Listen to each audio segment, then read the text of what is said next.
Mga kaibigan, kung palaging nagluluha, nagmumuta ang inyong mga alaga, i-try nyo to guys, the Gentamicin eye drops. Maliit lang yan pero nakakatulong talaga to guys kapag merong mga infection ang ating mga alaga tulad ng pagmumuta, pagluluha, cloudy eyes, dulot ng irritation.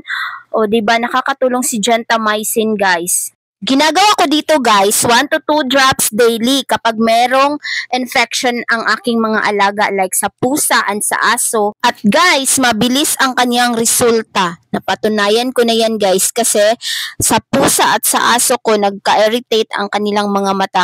Ito ang ginagamit ko.